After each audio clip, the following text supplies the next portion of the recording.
PVR എന്ന് പറയുന്ന ഒരൊറ്റ ശൃംഖലയിൽ മാത്രം ഉള്ളൊരു ഇഷ്യൂ അല്ല. കാരണം PVR ഇൻഡിപെൻഡൻ്റ് ആയിട്ടുള്ള ഒരുപാട് സ്ക്രീൻസ് ഓൺ ചെയ്യുന്നുണ്ട് ഇന്ത്യയുടെ പല ഭാഗത്തും. ഐനോക്സ് എന്ന് പറയുന്ന മൾട്ടിപ്ലക്സ് ചെയിൻ ഇപ്പോൾ PVRൻ്റെ കയ്യിലാണ്.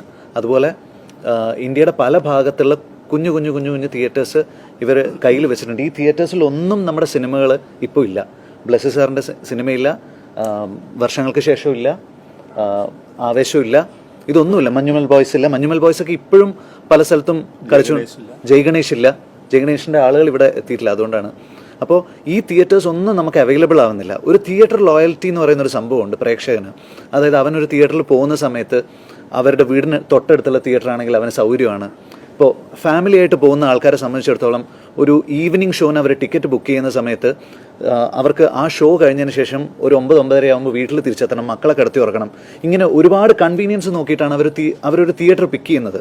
പിന്നെ അവിടുത്തെ ബാത്റൂം, അവിടുത്തെ പാർക്കിംഗ്, ഇങ്ങനെ ഒരുപാട് വിഷയങ്ങൾ ആലോചിച്ചിട്ടാണ് ഒരാൾ തിയേറ്ററിൽ പോകുന്നത്. നമുക്ക് എല്ലാവർക്കും അങ്ങനെ ഒരു ഫേവറേറ്റ് തിയേറ്റർ ഉണ്ടാവും. നമ്മുടെ സൗകര്യവും നമ്മൾ ആഗ്രഹിക്കുന്ന ക്വാളിറ്റി ഒക്കെ വെച്ചുകൊണ്ട് നമ്മൾ പ്രിഫർ ചെയ്യുന്ന ഒരു തിയേറ്റർ ഉണ്ടാവും. ഈ തിയേറ്റേഴ്സിൽ PVR ഓൺ ചെയ്യുന്ന തിയേറ്റേഴ്സും ഉണ്ടാവും. അപ്പോൾ അത്തരം പ്രേക്ഷകർ നമ്മുടെ സിനിമ കാണാൻ വേണ്ടിയിട്ട് തിയേറ്ററിൽ അവർക്ക് വരാൻ സാധിക്കില്ല.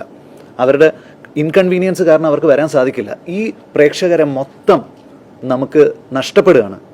അതൊരു വലിയ നഷ്ടം തന്നെയാണ്. കാരണം ഞങ്ങൾ ഹൃദയം എന്ന് പറയുന്ന സിനിമ ചെയ്യുന്ന സമയത്ത് സൺഡേ ലോക്ക്ഡൗൺ ഉണ്ടായ സമയത്ത് തിയേറ്ററുകാർ എത്ര പേര് എന്നെ വിശാഖനെ വിളിക്കുമായിരുന്നു എന്നറിയോ. ഓരോ തിയേറ്റേഴ്സും വിളിച്ചിട്ട് പറയും, നിങ്ങൾ OTTക്ക് സൺഡേ ലോക്ക്ഡൗൺ വരുന്നതിന് മുമ്പുള്ള സമയമാണ്, നിങ്ങൾ OTTക്ക് കൊടുക്കരുത്, ഈ സിനിമ തിയേറ്ററിൽ റിലീസ് ചെയ്യണം. ഞങ്ങൾ അവരുടെ കൂടെ നിന്നു, പല തിയേറ്റേഴ്സിൻ്റെയും കൂടെ നിന്നു. വിശാഖിന് ട്രിപ്പിൾ പ്രോഫിറ്റ് കിട്ടാനുള്ള OTT ഓഫർ ഉണ്ടായിരുന്നു. ഞങ്ങൾക്ക് ഇപ്പോഴും ഹൃദയം എന്ന് പറയുന്ന സിനിമ തിയേറ്ററിക്കലി കളക്ട് ചെയ്തതിൻ്റെ ട്രിപ്പിൾ 3 മടങ്ങ് എമൗണ്ട് ഞങ്ങൾക്ക് OTTയിൽ ഓഫർ ഉണ്ടായിരുന്നു. ഞങ്ങൾ കൊടുത്തില്ല. കാരണം അവൻ തിയേറ്റർ ഓണറാണ്, ഞാൻ കലാകാരനാണ്. അപ്പോൾ എനിക്ക് എൻ്റെ സിനിമ തിയേറ്ററിൽ ഓടണമെന്ന് ആഗ്രഹം ഉണ്ടായിരുന്നു. അവൻ എൻ്റെ കൂടെ നിന്നു. അപ്പം നമ്മൾ അത്രയും തിയേറ്റേഴ്സിന് വേണ്ടിയിട്ട് നിൽക്കുന്ന ആൾക്കാരാണ് നമ്മൾ. ഞങ്ങളുടെ അടുത്താണ് ഈ ഇതൊരു എന്താ പറയുക, ബ്ലെസ്സി സാറൊക്കെ നിങ്ങളെല്ലാവരും വരുന്നതിന് മുമ്പ് അദ്ദേഹം ഭയങ്കര ഇമോഷണൽ ആയിട്ടാണ് ഇവിടെ സംസാരിച്ചത്. അപ്പോൾ ഇത് PVRൻ്റെ മാത്രം വിഷയമല്ല. PVR ഓൺ ചെയ്യുന്ന ഒരുപാട് തിയേറ്റേഴ്സ് ഉണ്ട്. ഇവിടെ ഒന്നും നമുക്ക് നമ്മുടെ സിനിമ പ്രദർശിപ്പിക്കാൻ പറ്റുന്നില്ല. അപ്പോൾ അത് വളരെ വേദനയോട് കൂടിയിട്ടാണ് ഞാനത് പറയുന്നത്. ഞാൻ ഇത്രയും സംസാരിക്കാത്ത ആളാണ്. അപ്പോൾ ഈ ഇഷ്യൂ ജനങ്ങളിലേക്ക് എത്തിക്കുക.